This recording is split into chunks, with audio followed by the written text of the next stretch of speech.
Graças e paz, queridos, amém?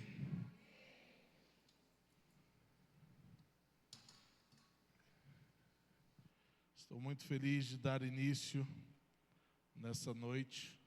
Enquanto a adoração estava acontecendo, eu estava ali atrás lembrando quando nós conhecemos esse material a primeira vez, eu e a Regina. Apareceu para nós o anúncio de um congresso, escola de profetas, né? Mas a gente não tinha dinheiro para ir, né? E aí a irmã Enil arrumou uma casa para a gente ficar. E aí a irmã Enil falou, não, eu divido combustível com vocês, e eu vou também. A filha dela mora lá. E foi quando nós fomos apresentados a esse material. E eu digo para você que quando eu e a Regina conhecemos esse material aqui, nós estávamos precisando de um renovo. E eu quero dizer para você que ele foi um divisor de águas nas nossas vidas. E se você permitir o Senhor fazer aquilo que Ele quer fazer através desse material, eu te garanto que você também não será mais o mesmo. Eu te garanto que a tua vida pessoal, ministerial, ela será outra. Amém? Eu não tenho mais o que falar e ainda nem todo mundo abriu o livro. Vamos lá, quem está faltando abrir ainda, tira seu plastiquinho. Já vamos se aproximando lá da página 13. Página 13.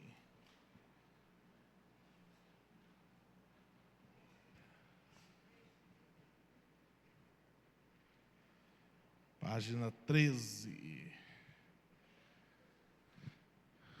É muito importante todo mundo estar com sua apostila para você poder riscar, para você poder anotar.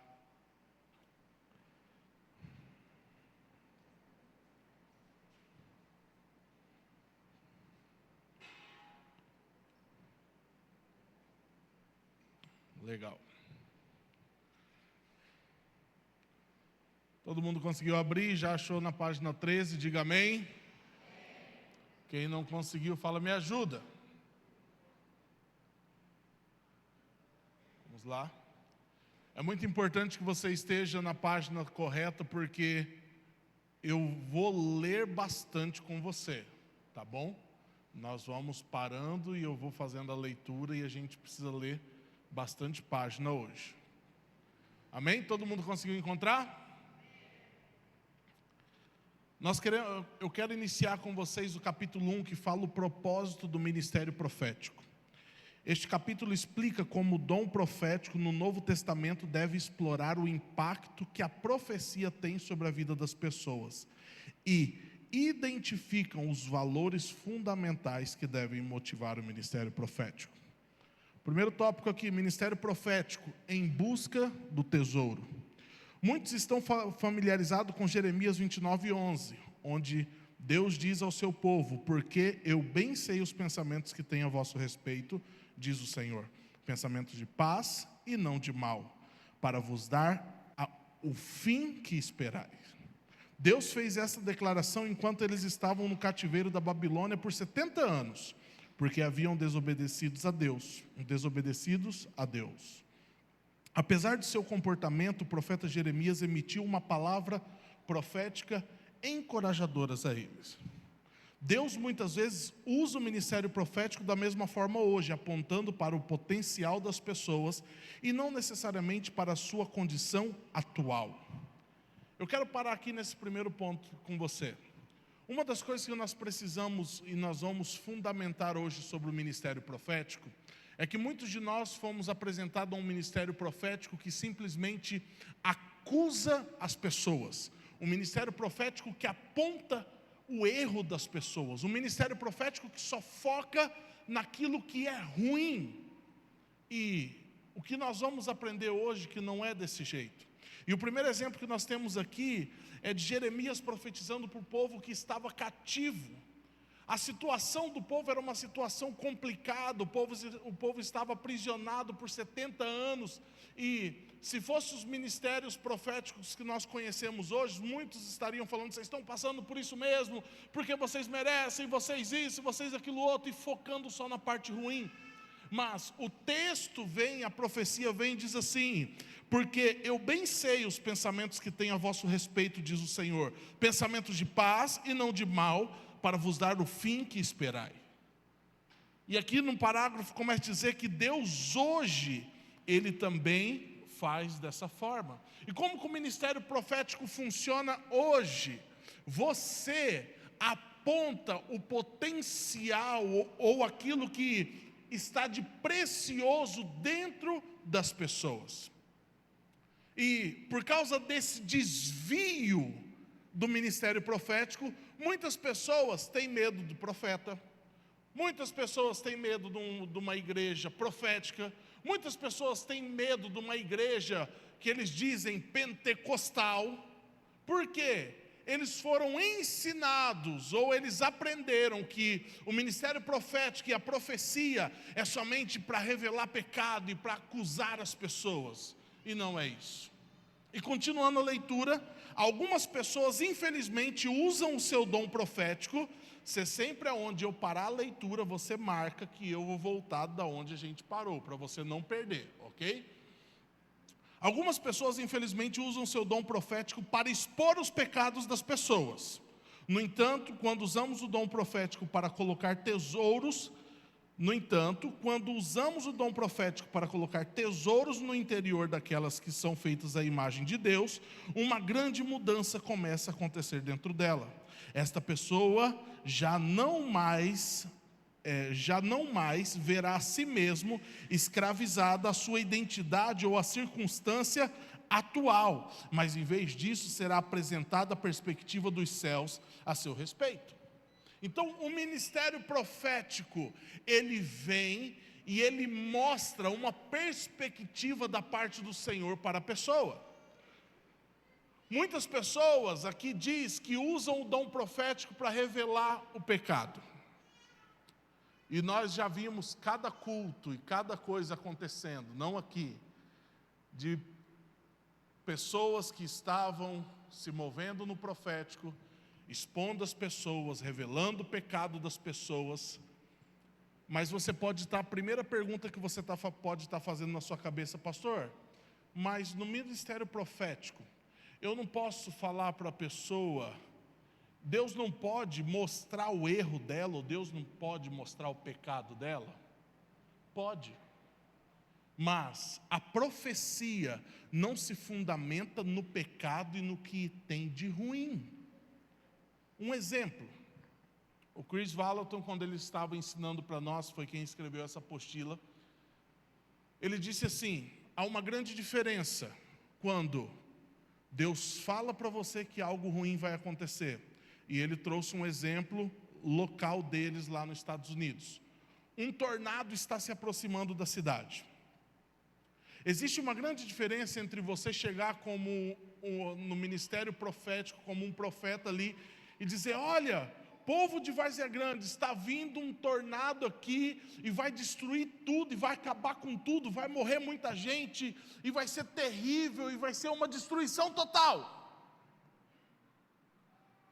Agora existe uma diferença de você chegar e falar, anunciar algo ruim, e dizer: olha, está vindo um tornado, vai destruir tudo, vai acabar com a nossa cidade, mas fujam para as montanhas, mas estoquem alimentos, mas escondam-se debaixo da terra. O que nós fizemos aqui? Nós anunciamos uma coisa ruim que iria acontecer, anunciamos uma tragédia que iria acontecer, mas nós apontamos um caminho para a salvação. E a profecia, o que nós fazemos? Nós usamos o dom profético para colocar tesouros no interior daqueles que são feitos à imagem de Deus. uma grande mudança começa a acontecer dentro delas, porque elas não vão se ver mais escravizadas à sua identidade ou circunstância atual. Então, ainda que você possa enxergar ou Deus te mostrar algo de ruim nas pessoas, você vai apontar para ela um caminho e um caminho de salvação. Então, revelar pecado por revelar pecado não leva a gente a lugar nenhum. Então, o que nós aprendemos aqui? O objetivo principal do ministério profético não é revelar pecado, e sim revelar o valor e potencial divino que Deus dá às pessoas. Então, não importa a situação que a pessoa esteja, o ministério profético traz a presença daquilo que Cristo pode fazer na vida de cada pessoa. Página 14. O preço que Jesus pagou na cruz determinou o valor das pessoas que Ele comprou para si. Olha o que diz no início da leitura.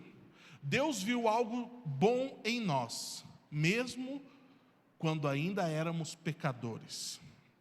Não é preciso ter um dom profético para ver o pecado em pecadores, ou lixo na vida dos cristãos. Irmãos, para você ver o pecado e para você ver coisa ruim nas pessoas, não precisa de nenhum dom excepcional, não. Não precisa. Aí, existem muitos que se vestem com uma roupagem de profeta e prendem muitas almas, muitas pessoas a eles. Por quê? Eles falam que a pessoa vai morrer. Eles falam que se a pessoa não fizer isso, vai acontecer aquilo outro. E eles acabam aprisionando as pessoas. Um dia, uma irmã chegou desesperada para mim. Porque ela disse o seguinte: uma mulher que se diz de Deus, disse que me viu morta debaixo de uma ponte, enterrada e só os meus pés estavam para fora. Aí eu falei, e aí? O que mais? Não, ela falou só isso, que eu estava morta, enterrada com os pés para fora, debaixo da ponte.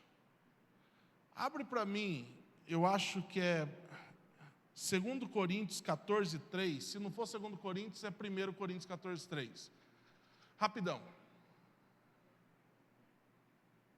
Rapidão. A hora que você quiser. Mas o que profetiza fala aos homens para edificação, exortação e consolação. Eu peguei essa irmã e eu disse, o que essa pessoa profetizou? Edifica você? Você está se sentindo edificada? Ela falou, não. O que ela falou? Exortou você? Animou? Lembrando que exortação é animar a pessoa, tá bom? Exortação não é como muitos aprenderam errado, que é você podar a pessoa, é para você corrigir a pessoa. Não, exortação é você animar a pessoa. Eu perguntei para ela, o que essa pessoa profetizou? Animou você? Ela falou, não. Eu falei, o que essa pessoa falou consolou você? Ela falou também não. Eu falei, então, minha irmã, cabe você a decidir se você crê e toma posse para isso para a sua vida ou não. Porque muitos profetas que se dizem profetas e que atuam no ministério profético têm sido profetas do caos, mas não apontam um caminho que é para o nosso Senhor.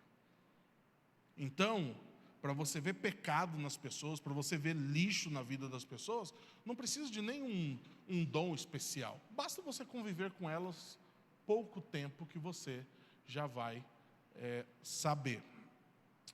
No final do primeiro parágrafo diz assim, o verdadeiro ministério profético está à procura do ouro no meio da sujeira na vida das pessoas.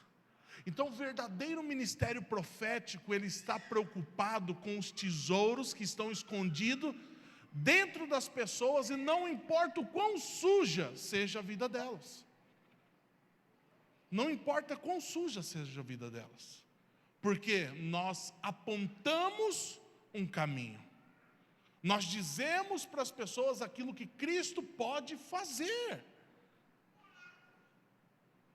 Mas, por muito tempo, o ministério profético se baseou em revelação de coisas que não edificaram, não consolaram ninguém e não encorajaram ninguém.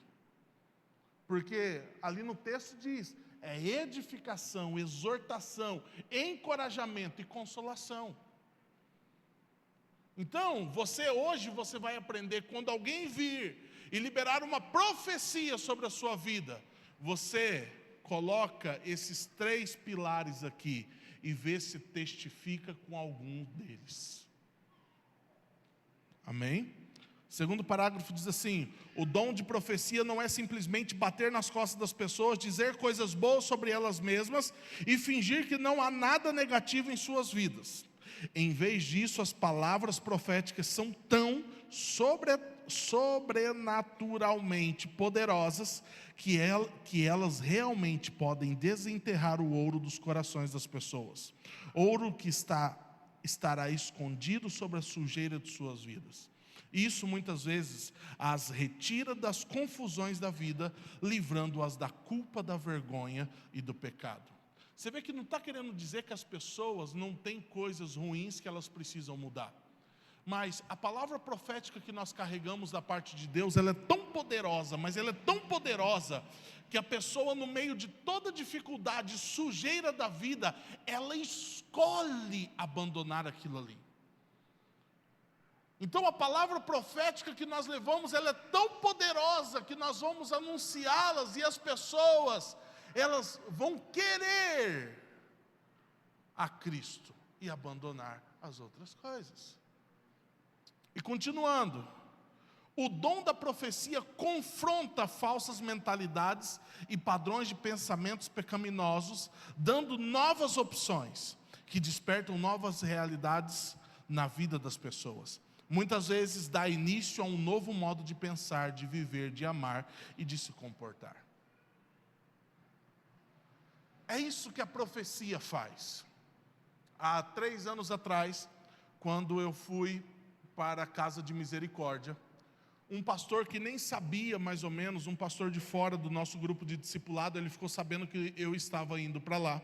E ele disse assim: profeta, eu já comecei vários trabalhos naquele bairro, mas todos os trabalhos caíram e todos os trabalhos acabaram. Aquele povo precisa de profeta lá. Então vai lá e Deus vai usar você. E aquilo ali trouxe um peso bom ao meu coração e uma santa expectativa daquilo que Cristo poderia fazer naquele lugar. E quando eu vejo aqui escrito que o dom da profecia confronta falsas mentalidades e padrões de pensamentos pecaminosos, dando novas opções que despertam novas realidades na vida das pessoas.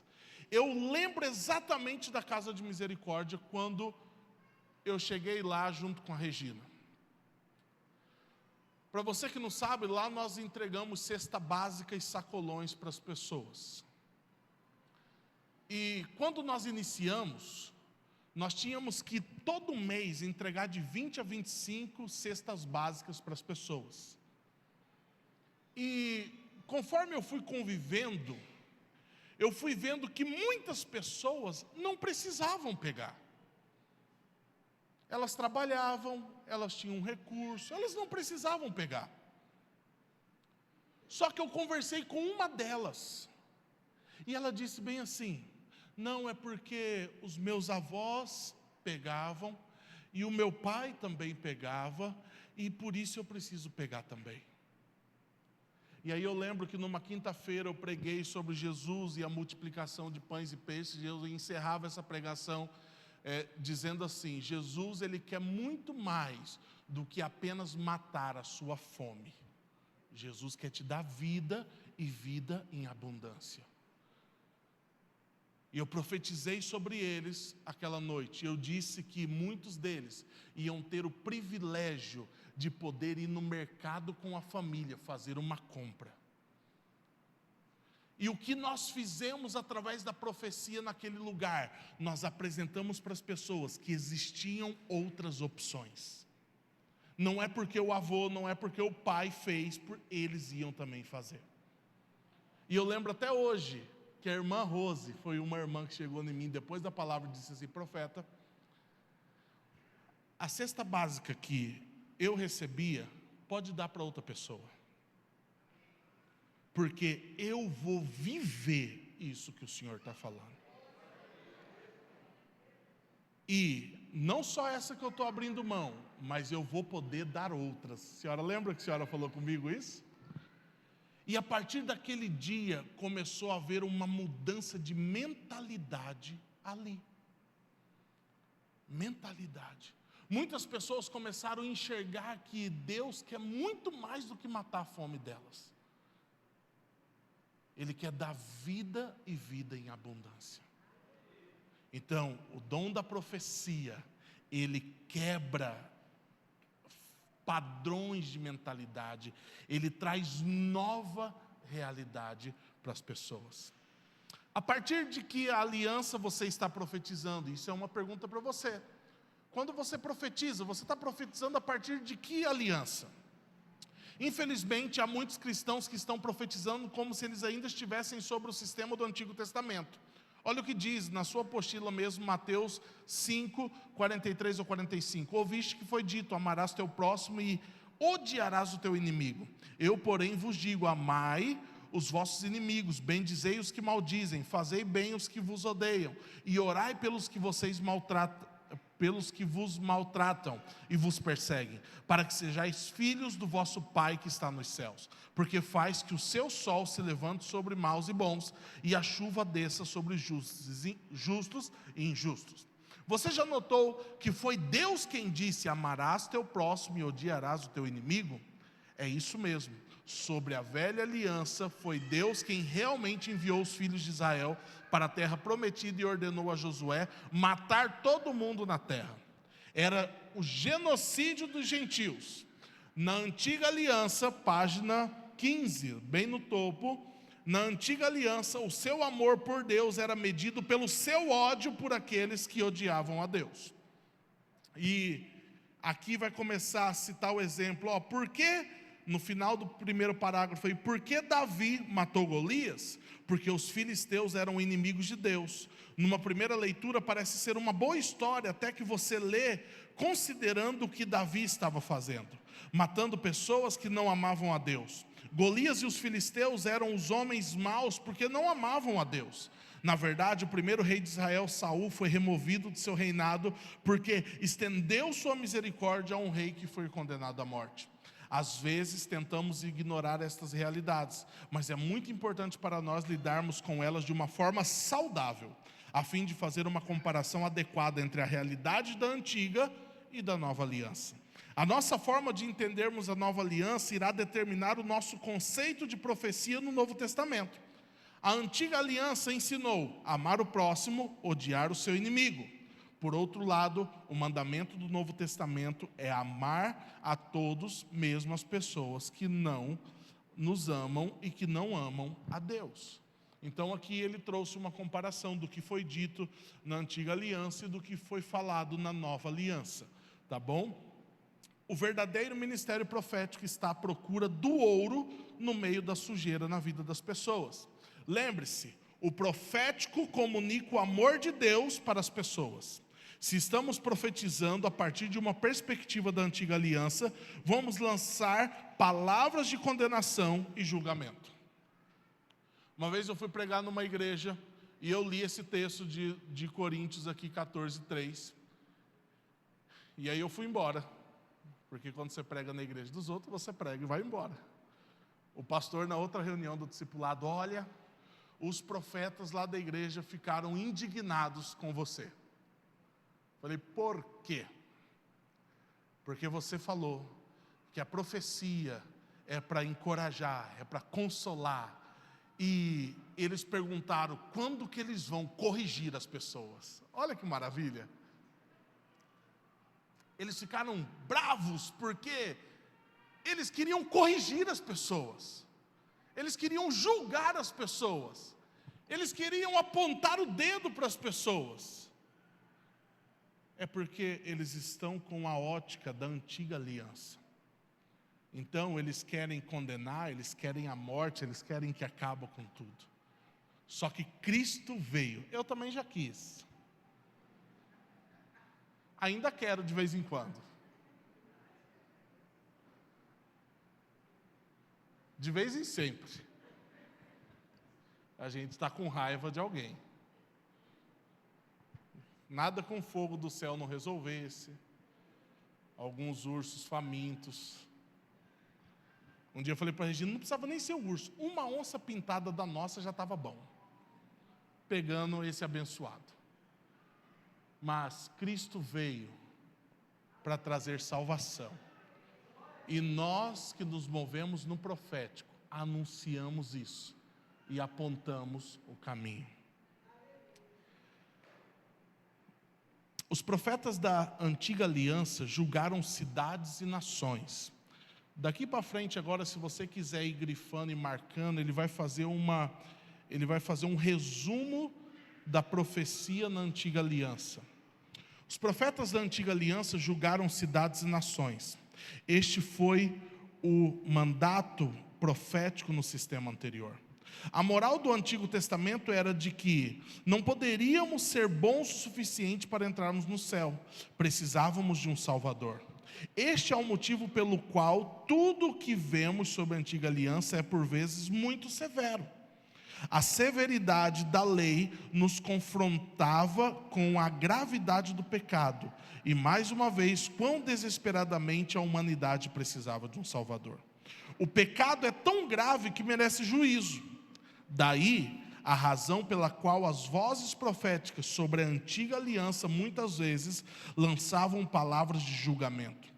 Vez após vez o povo de Deus era lembrado pelos profetas de Deus que estavam em extrema necessidade de um Salvador. Essa foi a antiga aliança, mas agora temos um Salvador e tudo mudou. Então, por que havia necessidade dos profetas da antiga aliança serem como eles foram? Porque eles apontavam para a necessidade de um Salvador. Eles apontavam para a necessidade de alguém que viria nos salvar. E por que mudou na nova aliança? Porque nós temos agora o Salvador, amém? Por isso que mudou. Jesus veio e cumpriu as palavras da lei e dos profetas. Vamos ler Mateus 5,17? Rapidão aqui. Não cuideis que vim destruir a lei ou os profetas. Não vim. Que é isso? Isso aí. Mas cumprir. Eu nunca vi aquilo que eu vi ali. Que versão é aquela ali? Não. Aquela que fala aquele outro negócio.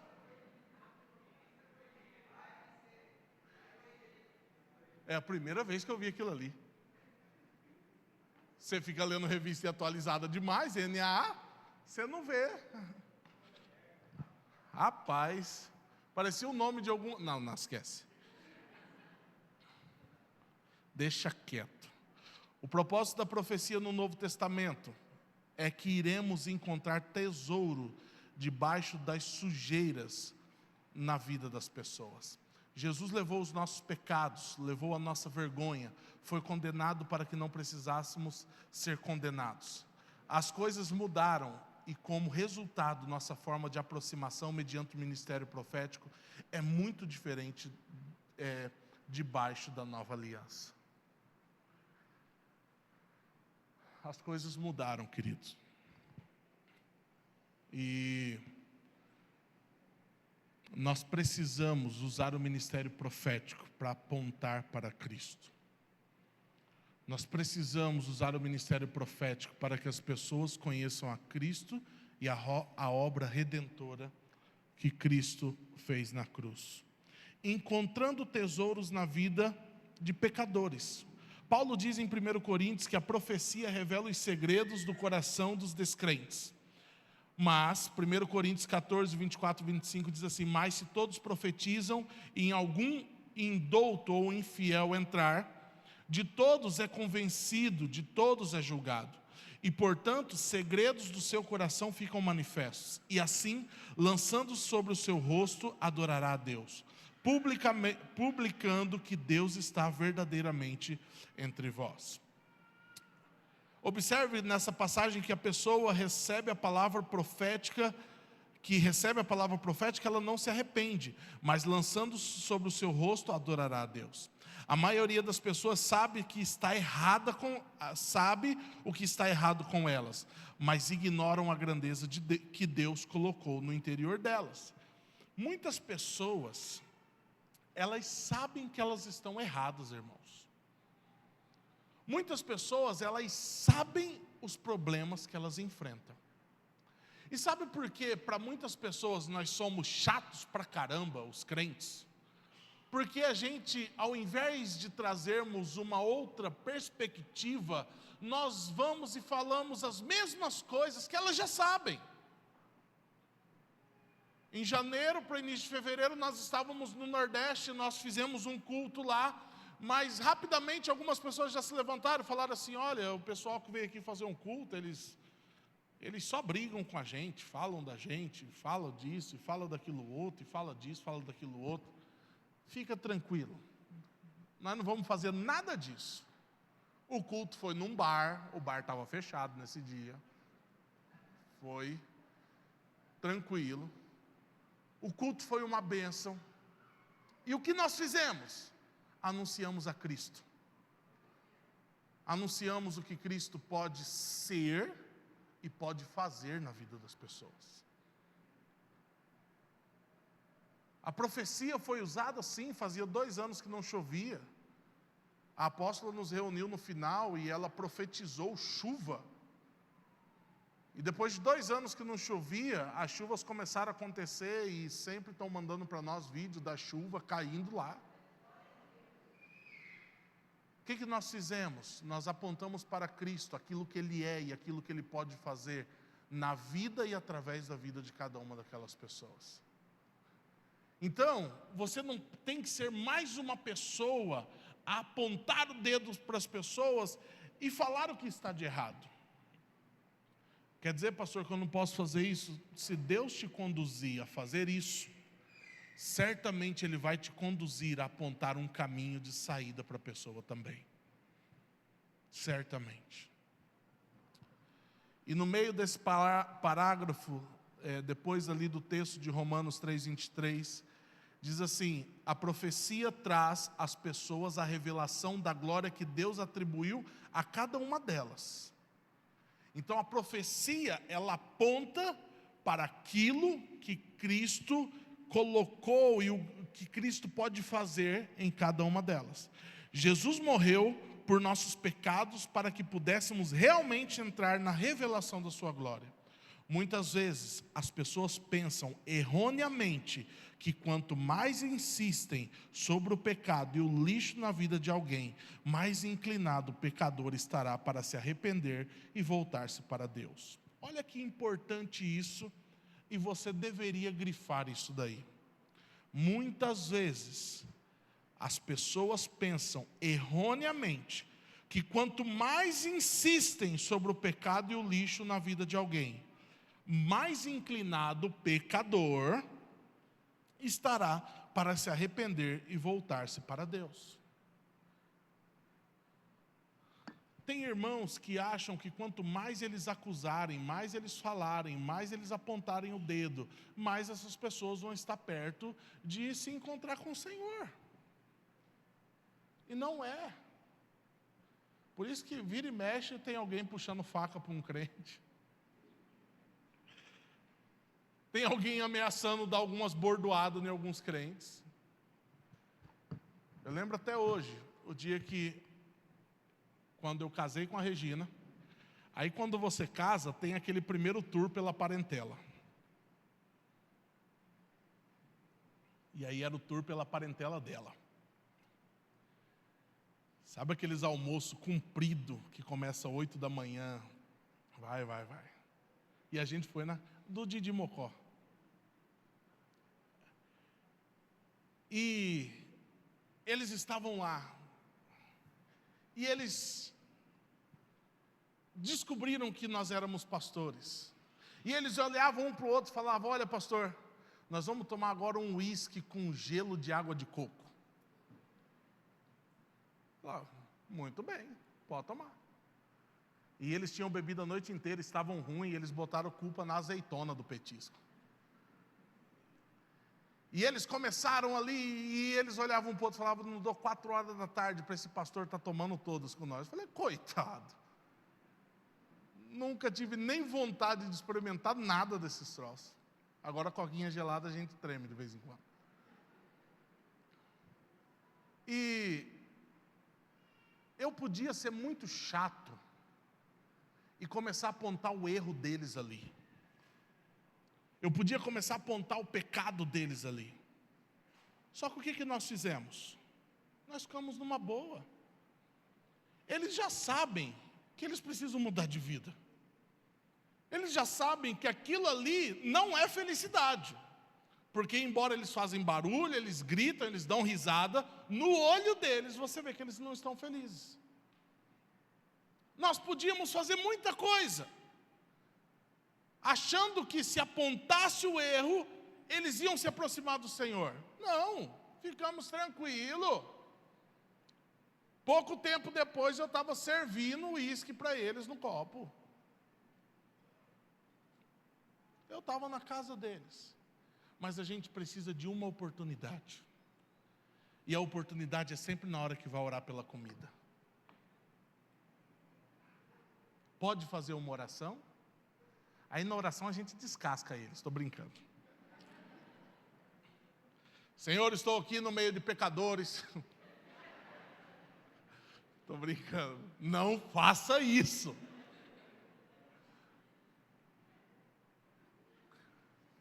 Nem seja tão falso como eu que comecei. Senhor, te agradeço pelo privilégio de poder estar aqui. Mas que o Senhor encontre o coração de cada um deles. E que eles possam conhecer ao Senhor. E que o Senhor se manifeste a eles de maneira especial. Eu tenho certeza que aquele uísque, eu não sei o gosto que tem, deve ter amargado, adoçado, sei lá, entrou água no chope. Porque nós não focamos naquilo que era errado. Nós focamos naquilo que Cristo pode fazer. E você, João, não bebe mais nada? O pessoal que conhece o Bispo João das antigas, o Bispo João falava: não. Não fuma, não. Mas o que aconteceu? Não, rapaz, eu conhecia Jesus. E ainda que eles tentavam focar naquilo que era ruim ou era errado, nós trazíamos a perspectiva daquilo que Cristo é e aquilo que Cristo faz. Por que eu estou enfatizando sempre de Cristo é e Cristo faz? Porque muita gente também evangeliza falando só aquilo que Cristo pode fazer. Aí as pessoas vêm para a igreja querendo casa, querendo carro, querendo as coisas, e quando não recebem, se indignam e se revoltam com o Senhor. Não, você precisa conhecer a Cristo. E Ele vai mudar todo o teu interior. E talvez você vai continuar quebrado, de ônibus, de aluguel, tomando chuva. A bicicleta vai continuar escapando a corrente. O carro talvez vai continuar falhando, mas você tem Jesus, amém? Mas se for para andar de carro novo também, é bom, né? E continuando, no último parágrafo. Em 1 Coríntios 14, 25, lemos que a profecia revela os segredos do seu coração. Seu refere-se ao incrédulo nesse texto. Se estamos profetizando a partir de uma perspectiva da antiga aliança, tendemos a procurar os segredos negativos ou maus do coração das pessoas, para colocarmos para fora. Quando nós profetizamos com a ótica da antiga aliança, sabe o que acontece? Nós temos a tendência a focar só no que é ruim ou no negativo. E nós esquecemos de trazer aquilo que Cristo pode fazer. Deixa eu dar um exemplo para você. Quando nós estávamos estudando essa matéria, chegou uma hora que falou assim, vai ser agora a prática de profecia às cegas. Falei, como que é isso? A professora pegou e disse assim, eu vou colocar um quadro aqui, aí entrou um quadro. E só tinha uma interrogação no quadro. Vocês vão orar e vocês vão profetizar sobre a vida dessa pessoa. Só que vocês não vão saber quem é a pessoa.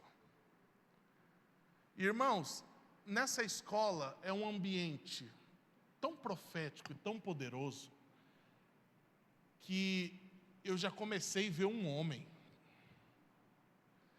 E eu vi esse homem como que ele era, a silhueta dele.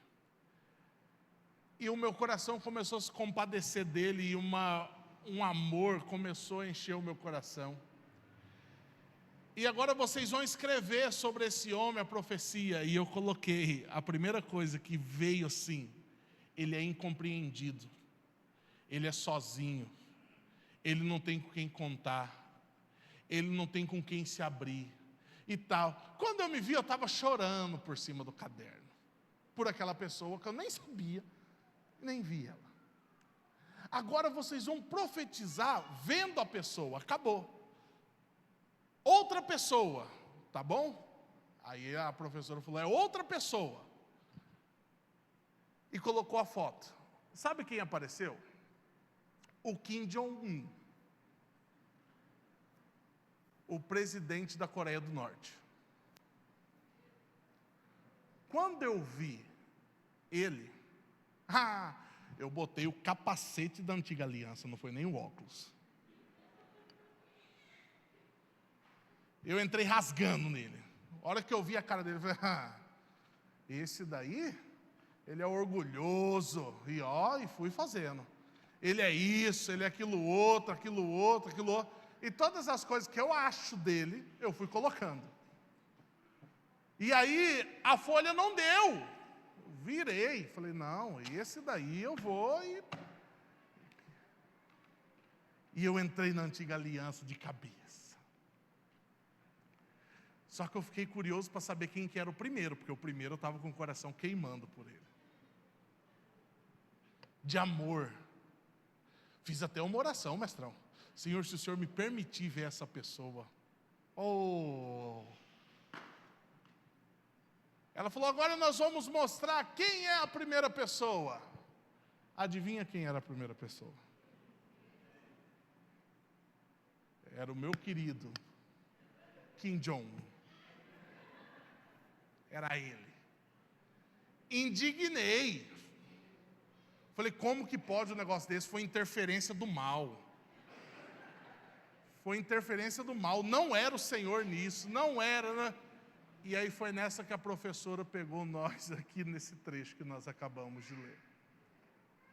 E disse assim, olha, quando nós vemos, nós temos a tendência a focar naquilo que é negativo. E o pior, se nós não gostamos da pessoa, aí a gente entra rasgando mesmo. Eu falei, Senhor, eu chorei por ele na primeira. Eu tive dó. Falei que ele era incompreendido. Que ele não tinha com quem contar. E Deus falou comigo, é verdade. Tudo aí. Demorei tempo para digerir. Depois eu fui ver esse cara. É isso. É isso. Mas quando nós estamos caótica da antiga aliança, nós temos a tendência a olhar só os pontos ruins. Você quer ver a maior dificuldade que você vai encontrar de profetizar? É quando for com alguém que você conhece. E quando for com alguém que você conhece, os podres. Aí você vai ver que você vai ter uma grande dificuldade Por quê? Você conhece a parte ruim. Você conhece as coisas ruins que a pessoa fez. Aí Deus vai explodir no seu coração: eu a amo. Ela é uma pessoa amada. E você tem raiva. Você conhece. Então, a maior dificuldade sua vai ser exercer o ministério profético quando for com alguém que você conhece. Principalmente se você conhece a parte suja da vida dessa pessoa. Então, quando nós profetizamos, quando nós estamos aqui continuando, se estamos profetizando a partir de uma perspectiva da antiga aliança, tendemos a procurar os segredos negativos, os maus do coração das pessoas, para colocarmos para fora. Não é isso que Paulo quer dizer, pois o contexto da profecia é que ela seja para edificação, exortação e consolação. Expor a sujeira da pessoa só libera condenação, vergonha e julgamento, enquanto que revelar os tesouros secretos a convida a reconsiderar o caminho em que está e ficar cara a cara com sua real identidade em Cristo. Quando nós mostramos outra perspectiva, aquilo que Cristo pode fazer, a pessoa pode considerar, retornar, mudar os caminhos dela. É isso que a profecia da nova aliança traz. O ministério profético reconcilia o coração das pessoas a Deus. O ministério profético, irmãos, ele aponta para Cristo e não para si. Outro engano das pessoas, apóstola Rosiane, é aquelas pessoas que atuam no ministério profético, mas ao invés de ela apontar para Cristo, elas apontam para elas. E elas gostam que as pessoas ficam dependentes da oração dela, elas gostam que as pessoas ficam dependentes da profecia dela, ela gosta que as pessoas ficam independentes dela, e não. O ministério profético saudável, que reconcilia o coração das pessoas a Cristo, é um ministério profético que aponta a Cristo. Eu vou ensinar um discípulo novo na fé a orar, sim. Eu vou orar por ele, sim, mas eu vou ensinar que ele pode orar também, e que Cristo ouça, e que Cristo ouve ele também. Então, o ministério profético, você não se coloca como se você fosse algo, não, você aponta para Cristo. Mas muitas pessoas que se dizem profetas, elas gostam de gerar uma dependência nas pessoas. Ah, não, hoje eu tenho que ligar para a irmã Maria. Não estou falando da Maria daqui, é qualquer Maria.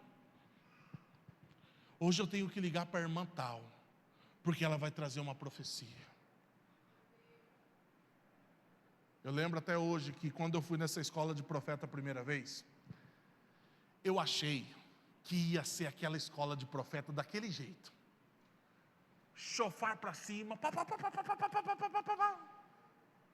um assoprando numa ponta do chofar, outro na outra. Eu fui esperando isso, mestrão. Eu falei, não, vai ser copo d'água jogando, vai ser loucura, vai ser isso. E na fila para inscrição começou a chegar uns caras com um chofar grande. E ele já vinha, teve um que veio com ele enrolado no braço, parecia uma cobra. E veio, você já viu isso? E veio com o chofar. Pode rir, profeta Cecília. A senhora está se controlando aí, mas pode rir. E veio. Eu falei, vida, isso aqui vai ser uma carneficina.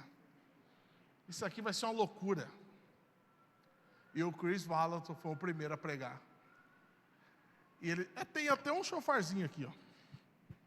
Esse aqui é chofar de bolso. E ele pegou e disse assim: você quer uma palavra profética? Você quer uma profecia? O povo, quer? Cadê a sua Bíblia? Abre ela aí.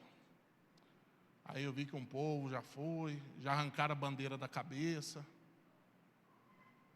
A profecia que você quer está na palavra. Abre a sua Bíblia, lê ela. Irmãos, eu vi, ninguém me contou. Eu já vi o povo já deixando o chofar meio de lado, dá aquela arrastada para baixo da cadeira. Se você está esperando isso ou esperando aquilo, você precisa da palavra. Quando alguém mandar, e pior que o grupo do Telegram é bacana demais.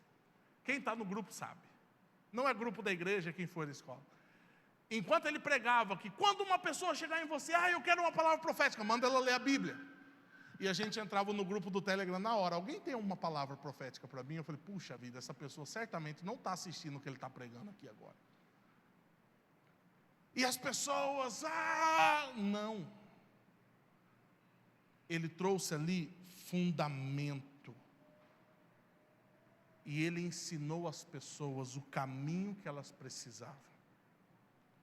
Então, a reconciliação, o que o ministério profético faz é apontar um caminho. Você aponta um caminho. Você não faz com que as pessoas fiquem dependentes de você. Mas eu só fosse a profeta Cecília orar por mim. Eu só vou se isso ou aquilo acontecer. Não é dessa forma. 2 Coríntios capítulo 5, 17 e 19 diz assim: assim que, se alguém está em Cristo, nova criatura é, as coisas velhas já se passaram, eis que tudo se fez novo, e tudo isso provém de Deus, que nos reconciliou consigo mesmo por Jesus Cristo, e nos deu o ministério da reconciliação, isto é, Deus estava em Cristo reconciliando consigo o mundo, não lhes imputando os seus pecados, e pôs em nós a palavra da reconciliação. O ministério profético nos capacita a participarmos do ministério da reconciliação, que foi atribuído a todos os cristãos. O coração do Pai é que toda a humanidade seja reconciliada com Ele, pessoas, comunidades e nações inteiras. O ministério da reconciliação envolve não impor os pecados das pessoas contra elas. Todo tipo de ministério que participamos, seja o ministério de ajuda, da administração, da cura ou o próprio ministério profético, todos devem ser motivados por um núcleo central, o da reconciliação. E na última vírgula aí desse mesmo parágrafo diz assim: há uma forte probabilidade de que estamos carregando valores fundamentais equivocados para o nosso ministério. Então não importa qual ministério você faça parte, você precisa trazer reconciliação para as pessoas. Então o irmão que está lá no estacionamento, ele ministra a Cristo através das atitudes dele em servir as pessoas. Você está na intercessão, você ministra a Cristo para as pessoas, através do seu compromisso em chegar mais cedo, em orar por elas e estar aqui. Então não importa qual ministério seja, você precisa reconciliar as pessoas a Cristo. Já começa que a primeira coisa que nós fazemos é causar divisão dentro do ministério que nós estamos. Já começa que a primeira coisa que nós fazemos nos ministérios que nós estamos é procurar o erro das pessoas, o erro do nosso líder. O que ele faz de errado? Eu lembro até hoje, quando a irmã Mariana foi entrar no ministério da intercessão, eu fiz a reunião com ela e eu falei todos os meus defeitos para ela. E eu já falei para ela as coisas que eu ia dar raiva para ela. E eu já falei as coisas que eu ia fazer de errado e que ia deixar ela brava. E no final eu disse: a senhora quer entrar no ministério assim mesmo? Eu quero. Aí quando eu faço alguma coisa e eu dou raiva para a irmã Mariana, eu falo: eu te avisei. Reclama não. Mas a irmã Mariana entendeu que ela não vai focar nos meus erros e nas coisas que eu não faço bem ou deixo de fazer. Nós focamos uns nos outros naquilo que Cristo é em cada um de nós e daquilo que nós fazemos de melhor. Mas as pessoas que elas têm a ótica da antiga aliança, elas só enxergam o que está de errado e ruim nas pessoas. Se você encontrar pessoas assim, saiba, elas estão com a ótica da antiga aliança. Elas só vão ter a fome ou a sede saciada quando houver juízo, quando houver julgamento, quando houver sangue, quando houver algo do tipo. E elas se alegrarão mais quando alguém cair, quando alguém errar, quando alguém for exposto, mas elas não se alegrarão quando haver reconciliação. Isso é as pessoas que têm a ótica da antiga aliança. Para elas, quantos mais sangue, melhor.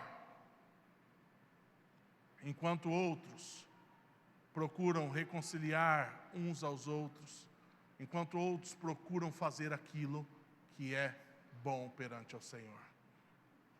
E continuando, aqueles que gostam, no último parágrafo da página 17, aqueles que gostam de se alientar que certos grupos de pessoas merecem ser julgados por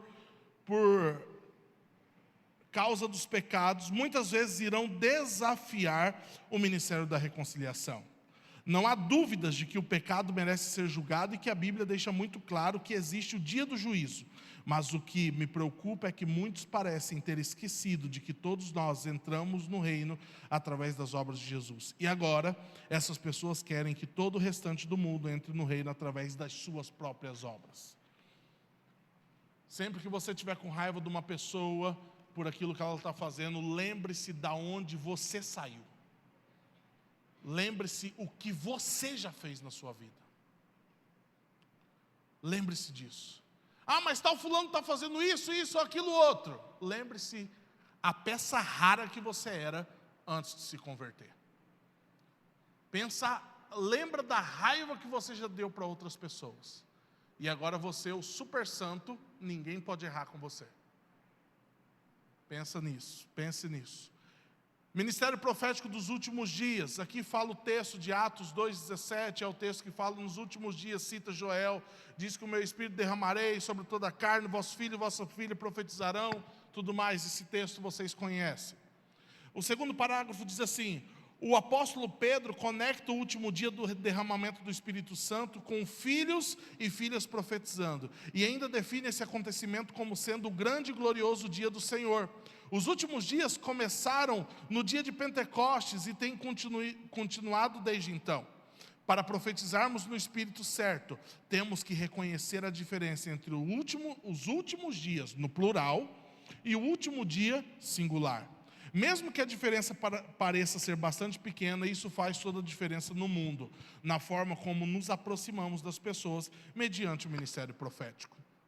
E no parágrafo seguinte diz assim: este é o dia do julgamento que é descrito 9 vezes no Novo Testamento, sozinho. Algumas passagens que tratam especificamente deste único dia do julgamento estão e aí fala todos os textos. Naquele dia, Deus é o único que julgará o mundo inteiro. Algumas pessoas têm tentado se livrar do dia do julgamento, todos juntos simplesmente negando a realidade do inferno. Mas, para isso, teríamos que apagar seções inteiras das Escrituras e basicamente reescrever a Bíblia para evitar a realidade do dia do julgamento e do inferno. Esse trecho, hoje nós temos e nós podemos chamar que é a hipergraça. Muitos crentes acham que eles não vão para o inferno. Muitos crentes esquecem alguns textos da Bíblia. Irmão, deixa eu dizer para você, por muito tempo nós andamos e nós falávamos que as pessoas desviadas eram as pessoas que não vinham na igreja. Deixa eu falar para você, hoje está muito pior, porque os desviados estão dentro da igreja. Hoje está muito pior. Sabe por quê? Antigamente o desviado não se sentia bem dentro da igreja. Não é porque eles eram maltratados, é porque a mensagem moía eles. É porque a palavra moía eles e colocava eles contra a parede, e a própria mensagem dizia assim, ou muda, ou você está errado. E aí os desviados iam embora.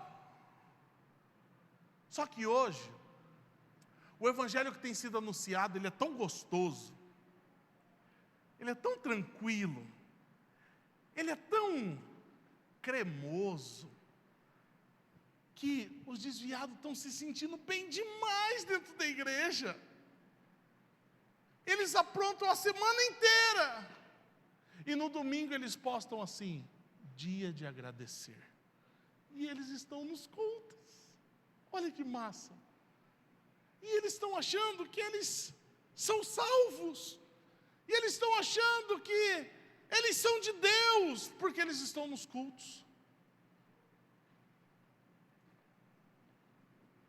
Nós, através do ministério profético, trabalharemos na reconciliação, sim. Mas nós sempre vamos apontar uma mudança de vida nas pessoas. O que elas podem se tornar em Cristo. O que elas podem se tornar em Cristo. O ministério profético, ele não se baseia em acusar o que está errado, mas ele também não vai concordar com o que está errado. Muitas pessoas com esse engano, é graça, é graça.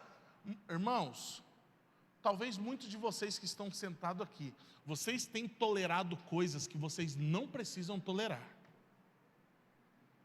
Vocês têm tolerado coisas que vocês não precisam tolerar. A gente só precisa ser bíblico. Teve uma vez um irmão da igreja que não está mais aqui, ele chamou nós para ir no almoço com a família dele e tudo mais, e tinha um irmão dele que fazia algumas coisas que não vem ao caso eu falar, mas eram coisas que a Bíblia abomina, e a Bíblia fala para nós nem sentarmos para comer. E esse irmão chegou em nós, e vai ter o almoço, tá? Todos vocês vai? Eu falei, não vamos. Por que não vamos? Porque teu irmão vai estar lá, teu irmão faz isso, isso, isso e isso outro, e a palavra fala para a gente nem sentar para comer com esse tipo de gente. O irmão ficou chateado? Ficou. O irmão quase saiu da igreja? Quase saiu da igreja. Nós somos bíblicos. Só isso. Por causa dessa falsa graça, e por causa desse falso amor, esse amor vagabundo que tem pregado por aí, muitos de vocês que talvez estão sentados aqui, vocês estão tolerando coisas que vocês não precisavam tolerar, como cristãos. Porque esse amor que tem pregado por aí não é amor. É uma orgia. Não é amor. Ah, mas nós precisamos amar. Ai, Deus é amor, mas o amor não é Deus. E o amor que o mundo prega não é o amor verdadeiro do Senhor. Porque Deus ama, quem Ele ama, Ele faz o quê? Ele corrige. Para esse povo, esse amor que corrige não existe.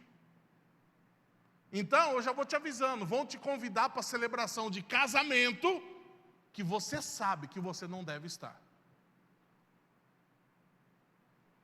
Vão te convidar para algumas coisas que você sabe que você não tem que participar. Não se engane, é graça, é amor. Não, não é bem assim. Em resumo, afirmo que estamos vivendo nos últimos dias e, portanto, profetizamos de uma forma que reconcilia as pessoas com Deus, não impondo os seus pecados contra elas. A outra estação, chamada Dia do Julgamento, está chegando e será quando Deus julgará, e não nós. A todos, naquele dia algumas pessoas serão recompensadas e enviadas para os céus, enquanto outras serão enviadas para o inferno, que escolheram por si mesmas. O importante para nós é lembrarmos de que, quando estivermos profetizando, não devemos levar as pessoas para o último dia. Muitos, quando profetizam, levam as pessoas para o último dia e já praticamente condenam a pessoa. Quem condena no último dia é o Senhor, não é você. Que é o grande e terrível, mas sim para os últimos dias, que são dias grandiosos e gloriosos. Então, quando nós profetizamos, nós não levamos as pessoas para o último dia, aonde o Senhor julga. Nós profetizamos para que as pessoas vivam o que está nos últimos dias, como diz a profecia. Amém? O ministério profético pode mudar o coração das pessoas. E aqui nessa parte fala do coração de Saul. Lá no primeiro livro de Samuel fala de Saul, e quando ele encontra Samuel, o profeta informa, fala para ele tudo o que vai fazer. Mas como acontecem com muitas pessoas, cuja grandeza de alguma forma se perdeu sob a baixa autoestima e as más circunstâncias, Saul parece estar completamente inconsciente da nobreza que está em seu coração. A história descreve como o profeta Samuel unge Saul rei. Ele diz a Saul que ele encontrará um grupo de profetas descendo a colina, e quando ele encontrá-los, ele será transformado em um novo homem. Saul recebe a profecia que ele vai reinar, vai governar, e ele, por causa da sua autoestima, por causa da sua ótica, ele desacredita disso. E muitas vezes as pessoas estão presas nesse tipo de coisa, elas não acreditam mais que Deus pode fazer algo através da vida delas. Mas o Senhor vem e fala que Ele vai ter um encontro com os profetas que estão descendo da colina. E 1 Samuel 10, 5 e 6 diz assim: então chegarás ao outeiro de Deus, onde está a guarnição dos filisteus. E há de ser que, entrando ali na cidade, encontrará um grupo de profetas que descem do alto e trazem diante de si saltérios e tambores e flautas e harpas, e eles estarão profetizando. E o Espírito do Senhor se apoderará de ti e profetizará com eles, e tornar-te-ás um outro homem. Quando o ministério profético funciona, ele transforma as pessoas. E um ambiente profético transforma as pessoas. Por que nós, como igreja local, nós valorizamos tanto o ambiente da presença? Porque um ambiente profético, um ambiente da presença do Senhor, transforma as pessoas. Aqui o profeta diz para Saul: olha, você vai encontrar um grupo de profetas que eles vão estar descendo do alto, vão estar descendo com a bateria, com a guitarra, com o contrabaixo, vão estar descendo com tudo. O Espírito do Senhor vai entrar em você e você vai ser outro homem. É onde o Espírito da profecia está. Então, o ministério profético, ele transforma as pessoas. Por isso você deve valorizar o ambiente da presença do Senhor. Porque Saul fala que o Espírito se apoderará de ti e profetizará com eles, e tornar-te-ás um outro homem. Saul não se transforma em uma pessoa completamente diferente, mas ele entrou em um alinhamento com o potencial para o qual ele foi criado para ter. Talvez você não vai ser mudado rápido, mas você vai se alinhar com o Senhor e você vai começar a caminhar para uma vida transformada. No momento em que Saul se virou para sair, ele foi transformado em outro homem. Foi transformado no homem que ele foi criado para ser desde o início. O segundo parágrafo da página 20 diz: esta é uma linda imagem do Antigo Testamento, da obra milagrosa que o Espírito Santo quer realizar através da profecia na perspectiva do Novo Testamento. Somos chamados para profetizarmos tanto para cristãos como para não cristãos, de tal forma que as palavras proféticas possam ajudá-los a terem uma visão da nobreza impressionante que muitas vezes está adormecida nos corações das pessoas. Esta é a nossa missão profética: expor os tesouros secretos das almas das pessoas, lembrando-lhes de como Samuel fez com Saul, que há um príncipe ou uma princesa vivendo no mais profundo do interior dela. A grandeza, ela promove o orgulho. Algumas pessoas acreditam que revelar a grandeza das pessoas é produzir nelas o orgulho. A verdadeira humildade não é pensar menos de nós mesmos, mas pensar menos em nós. Olha que profundo isso, e eu gostaria que você grifasse isso, riscasse isso, e você não esquecesse. A verdadeira humildade não é pensar menos de nós mesmos.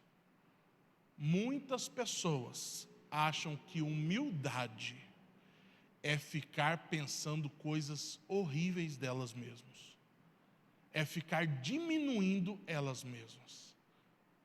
Eu sou tão pobre, eu sou tão miserável, que miséria que eu vivo, eu sou isso, eu sou aquilo, achando que isso é humildade. Humildade não é você pensar menos de você mesmo, mas pensar menos em nós. Não adianta nada você fazer um lindo discurso que você é pobre de marré, mas se você só pensa em você. A humildade verdadeira é quando você não pensa em você e você pensa no melhor para os outros. Essa é a verdadeira humildade. Então, eu vou falar para minha esposa que ela é demais. Eu vou falar que ela é 10. Eu vou falar que ela é uma mulher sensacional. Não estou querendo gerar orgulho nela. Eu estou querendo afirmar aquilo que ela é. Sabe por que eu estou falando isso? Uma vez nós fizemos um seminário para casais. E chegou um momento do seminário que era para eles falarem um para o outro que eles queriam. E começou um certo entreveiro. Começou um pagodão ali entre os dois. E você via que a comunicação estava esquisita. A hora que um apontou para a porta, tá embaçado o negócio. E foi. Quando chegamos lá, um não ia elogiar o outro. A mulher falou para nós assim: eu não vou elogiar ele porque ele se acha. Se eu elogiar ele, eu não aguento ele mais em casa. Aí ele falou: eu também não vou elogiar ela, que ela já pisa em mim, sem eu elogiar ela. Se eu elogiar ela, lascou, foi tudo. Ele estava com medo do elogio gerar o orgulho maior ainda um no outro e vice-versa, e por isso, a vontade dele falar: então por isso vocês decidiram se ofender, porque aí vocês mantêm eles tudo para baixo. Mas você precisa sempre se lembrar disso. Quando Deus falar para você liberar palavras boas para as pessoas, que animem elas, que valorizem elas, não ache, tal fulano vai se achar muito. Faça o que Deus falou para você fazer. E o que ela vai fazer com isso é ela e Deus. Então, a verdade da graça de Deus torna um homem humilde sem degradá-lo, e exalta um homem sem envaidecê-lo. E aqui na próxima parte aqui, ele vai citar um diálogo que ele teve com um pastor, e fala assim, o pastor entra na sala e fala: eu tenho uma pergunta, e o Chris Walton fala: qual é? Eu creio que Deus é grande, ele respondeu. Sim, mas eu disse algo que fez você pensar em que Deus não é grande? O pastor disse assim: você disse que nós revelamos a grandeza das pessoas. Acredito que ao fazer isso, você cria um sentimento de orgulho nas pessoas, ele disse. Eu respondi: eu acredito que por anos a igreja castrou as pessoas em nome da humildade. Eu apontei para uma bela pintura na parede e disse: vamos fingir que você pintou esse quadro. O pastor falou: ok. Esta é uma pintura estúpida. Olha essas cores feias, eu gritei. Agora eu perguntei a ele: degradar a pintura glorifica o artista? Não, ele respondeu. Não é verdade que a beleza da pintura traz honra ao artista? Sim, isso é verdade, ele disse. Você não pintou a si mesmo, Deus pintou você, eu disse a ele. Em resumo aqui, muitas pessoas acham que quando você está detonando as pessoas, você está jogando o seu irmão para baixo, você está fazendo chacota dele, você está glorificando a Deus. Não, você não está glorificando a Deus. Quando você deixa de elevar o seu irmão, quando você deixa de honrar o seu irmão, você está também desonrando ao Senhor, é aquele quem fez ele. Então, a profecia, o ministério profético também gera, vamos dizer assim, essa promoção na vida das pessoas. Tem pessoas que estão esperando há anos alguém falar que tem orgulho delas. Pessoas que estão esperando há anos alguém dar alguma palavra de afirmação para elas. Irmãos, teve uma vez que eu vi uma pessoa e o culto acontecendo e aquilo lá foi, e Deus falou para mim assim: vai lá e fala que você tem orgulho dela. Falei: para quê? Mas eu fui. Cheguei do lado da pessoa, abracei e falei: eu tenho orgulho de você. A pessoa desmontou a chorar e caiu, e aí quando cai assim de uma vez e começa a chorar, parece que você fez alguma coisa, que você bateu nela, que você fez alguma coisa assim. Antes eu ficava desesperado, já ia por trás, levanta, pegava por debaixo do braço, tentava levantar a pessoa. Agora não, caiu, pá, eu fico do lado e deixo ela ali. Depois a pessoa foi dizer que o sonho dela era que alguém falasse que alguém tinha orgulho dela. Quantos anos talvez essa pessoa viveu presa por causa de uma palavra de afirmação? Eu tenho orgulho de você. Mas nós não deixamos isso fluir de dentro de nós. Então por isso que nós estamos aqui, para entender o ministério profético, e a partir de hoje saímos daqui como armas poderosas para o reino de Deus. Ore assim a partir de hoje: Senhor, me envie aos órfãos, Senhor, me envie às viúvas, Senhor, me envie nas casas mais difíceis de ir, Senhor, me envia, eu quero ir. Aí nós fomos no voo, fiz uma oração que eu e o bispo Adriano, nós vamos fazer missão para fora. Ele não fez a oração, mas eu fiz para ele, está valendo. Falei: Senhor, eu estou orando aqui em meu nome e do bispo Adriano também. E nós vamos. Nós vamos fazer missão, envia-nos, Senhor. Irmãos, chorei, babei, catarro, aquela coisa toda. E tal, e o meu coração queimando, e vai. Eu só não achei que seria tão rápido. E eu tenho que dar um jeito de levar o bispo Adriano junto. Você vai começar a ir comigo agora, porque eu estou indo sozinho, mal combinado com o Senhor, era que o Senhor ia junto. Entendeu? E aí nós já fomos nesse tempo no Nordeste. Anunciamos Jesus lá. Conhecemos uma outra realidade. E aí, eu e minha esposa, nós estamos indo sempre no Paraguai trabalhar. E aí nós começamos a orar para Deus abrir a porta de uma casa para a gente ir no Paraguai. A gente precisa de uma casa só. Aí tivemos o microgrupo do discipulado que falou sobre anunciar o Evangelho. Eu falei: irmãos, orem, porque nós precisamos de uma casa no Paraguai. E uma das pessoas que eu trabalhar, que eu negocio com ela e faço as coisas com ela, e nunca teve uma abertura, até um dia que ela deu uma abertura para nós, e nós fomos lá, e ela nos convidou esse final de semana agora para ir para o aniversário de 15 anos dela, da filha dele. Era mais para dentro do Paraguai, da fronteira. Eu falei: vamos. A gente foi no aniversário de 15 anos de uma família lá do Paraguai. Coisa linda. Todo mundo chega junto, as famílias juntas, as crianças junto, tudo legal. Eu tentando entender mais ou menos o que eles estavam falando, porque agora eu descobri que é guarani, castelhano e espanhol. E eles misturam, entra de um, sai de outro, e vai. Resumo da ópera: eu chamei o cara de açougueiro e não era açougueiro.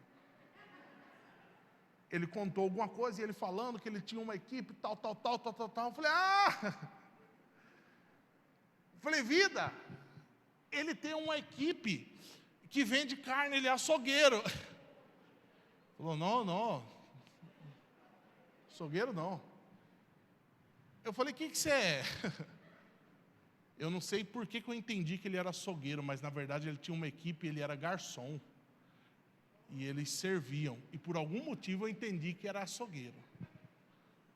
A gente participou daquele aniversário, um aniversário lindo. Aí ele pegou o microfone, eu falei: tomara que ele não fale nada para mim que eu não consiga entender. E aí ele começou a falar assim, eu não conseguia entender nada. E ele falou: meu amigo, e apontou assim. Eu falei: Senhor, que não seja chamando eu lá para frente, nem indo para nada. De repente veio um aviso de um carro que estava tendo problema lá fora. E eu fiquei quieto, e a Regina falou: amor, você entendeu? Eu falei: vida, torce para não ser o nosso. Que eu não sei o que ele falou, mas vai ser. Chegou reforço espiritual, o bispo João chegou lá com o pastor Bruno, acho que no dia seguinte. Nós fomos fazer uma visita na casa deles pela primeira vez. E nós pudemos experimentar uma realidade que eu não tinha visto antes. Talvez o bispo João sim, mas o pastor Bruno, eu acho que não. Irmãos, e eu sinto que algo está nascendo no Paraguai. Algo está nascendo lá. E Deus vai fazer muito mais através do ministério profético, através daquilo que move aqui a nossa igreja local. E eu encerro a expressão da verdadeira humildade. Há uma história interessante no capítulo 4 do livro de Daniel. Nabucodonosor teve um sonho sobre uma árvore linda sendo cortada por um anjo. Daniel interpretou o sonho dizendo ao Nebs que ele iria enlouquecer por 7 anos por causa da sua arrogância e o seu orgulho. Ele se tornaria como um animal até que reconhecesse que Deus é o governador do mundo. 12 meses depois, o rei estava no topo do seu castelo, dizendo a si mesmo quão incrível ele era, por ter construído a Babilônia com seu próprio poder. Logo em seguida, ele enlouqueceu e se torna algo semelhante a um animal, morando nos campos e comendo grama. Após 7 anos, sua sanidade retorna. Veja quais foram as primeiras palavras de Nabucodonosor, assim que ele voltou a falar ao invés de grunhir. Daniel 4, 36 e 37 diz assim: naquele momento voltou o meu entendimento e eu recuperei a honra, a majestade e a glória do meu reino. Meus conselheiros e nobres me procuraram, o meu trono me foi restaurado, a minha grandeza veio a ser ainda maior. Agora eu, Nabucodonosor, louvo e exalto e glorifico o Rei dos céus, porque tudo o que ele faz é certo e todos os seus caminhos são justos. Ele tem poder para humilhar aqueles que vivem com arrogância. Nabucodonosor disse: eu sou incrivelmente humilde. Humildade não é diminuir a si próprio, mas exaltar a Deus. Humildade não é reduzir a si próprio, mas é exaltar a Deus. Não deixe o engano fazer você desonrar a Deus. Você não é humilde porque você joga você para baixo. Você não faz as pessoas humildes por não elevá-las e elogiá-las e falar bem delas. Que você possa ser nesse tempo usado como um instrumento para trazer vida verdadeira, para trazer libertação, para trazer salvação. Então, o ministério profético da nova aliança, ele promove as pessoas e promove os tesouros escondidos debaixo da sujeira da vida delas. Não importa o que elas vivem, não importa a sujeira que elas vivem, Cristo morreu na cruz por elas e pode transformar a vida delas. Se coloque de pé, eu quero orar com você.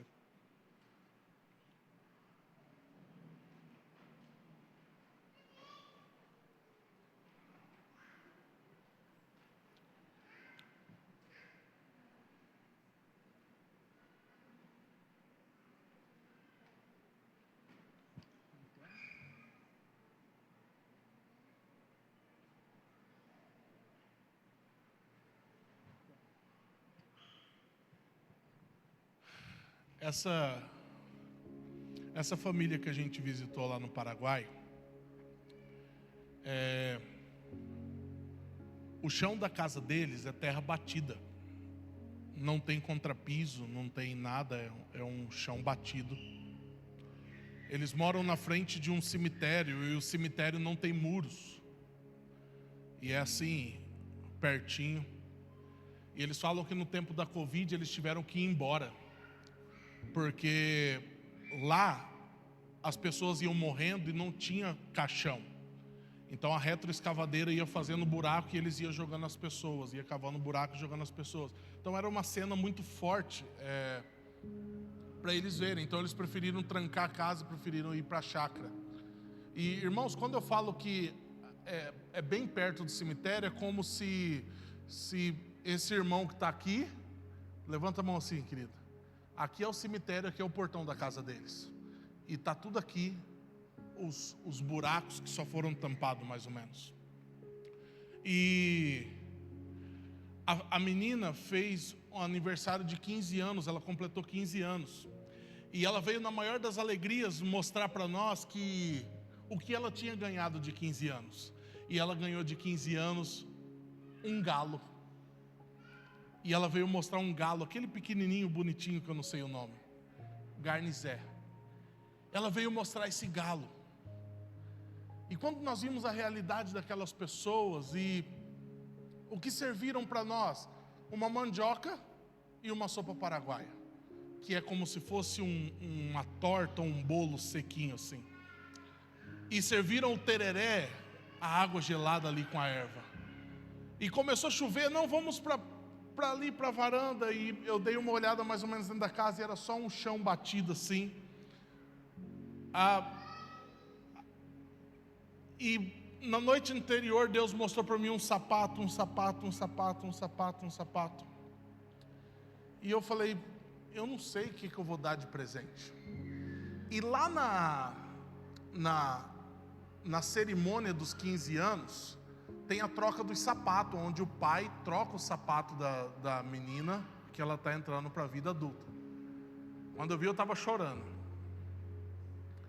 Eu chorava porque o irmãozinho da menina, que tinha 12 anos ou 11 também, ele chorava também. Então eu olhava para ele chorando, ele chorava, eu chorava também. Ele chorava de sentar, irmãos. E ele via a cerimônia acontecendo e ele chorava. E eu olhava para ele chorando, eu chorava também. E ele olhava para mim e a gente chorava junto. E eu vi aquela troca de sapatos. E aquela família ali. Eu falei, amor, Deus está falando comigo sobre sapato. Ela falou comigo também. Eu falei, eu vou dar para ela um perfume da Carolina Herrera, Good Gear. Nem a Regina tem esse perfume.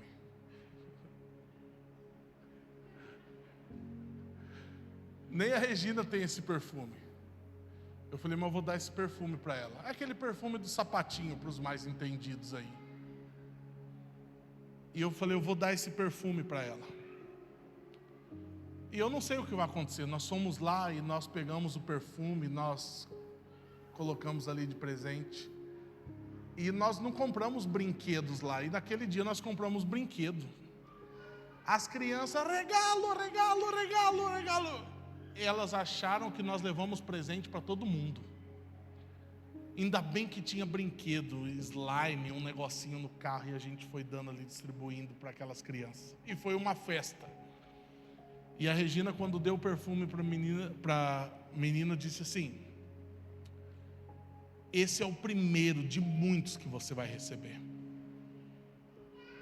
Deus vai dar muitas coisas para você. E Deus vai fazer coisas grandiosas na sua vida. Nós não sabíamos, aquela menina ela teve uma doença que ela não iria falar. E ela simplesmente começou a falar. Os pais delas foram avisados que ela nunca ia desenvolver. E hoje ela é uma das melhores da classe. E nós não sabíamos o que nós poderíamos fazer. Falei, vamos comer pizza. O menininho pulava dessa altura na frente do pai. Pizza. Só que lá era 1 hora a mais, já era quase 10 horas da noite e tal. Eles falaram que não. Não, nós não vamos. Irmãos, uma coisa que para mim não é muito comum eu ver. Porque as nossas crianças aqui, quando você fala não para elas bate o pé, vai, briga e aponta o dedo para o pai, faz isso, faz aquilo outro. Aquelas crianças são diferentes. A hora que falou para ele, não, você não vai, nós não vamos. Ele abaixou, então tá bom, papá. E saiu numa boa. Eu falei, gente, é normal isso? E o que eu pude perceber, a gente tem tudo, irmãos. A gente tem tudo. Sua casa tem um contrapiso, a deles não tem. É terra. A cama está em cima de uma terra pisada e socada. Sua casa tem um piso, luxo. Sua casa tem um piso. Sua casa tem porcelanato, luxo. Sua casa tem um porcelanato. E é esse ministério profético da nova aliança que vai mudar a realidade daquelas pessoas. Elas acham que a vida delas se resume àquilo, Ed. Elas acham que a vida delas é aquilo ali. Mas Cristo quer trazer vida e vida em abundância para eles. Nossas crianças têm tudo. A menina dele de 15 anos sentou e ficou ali sem entender muita coisa, mas ela ficou ali conosco. E sabe o que ele disse? Ela só vai ter celular quando tiver 20 anos. Ela só vai ter celular quando tiver 20 anos. Falei, tá brincando? Ele falou, não. Ela tem 15 anos e ela não sabe o que é um celular. Mas isso não é autoritarismo. Ele falou em amor. E você via no olho da menina que ela entendia aquilo como amor. Ele falou, eu faço isso porque ela continua sendo a melhor aluna da sala. Uma proteção. Eles não têm o recurso que nós temos, mas eles têm algo que nós precisamos restaurar.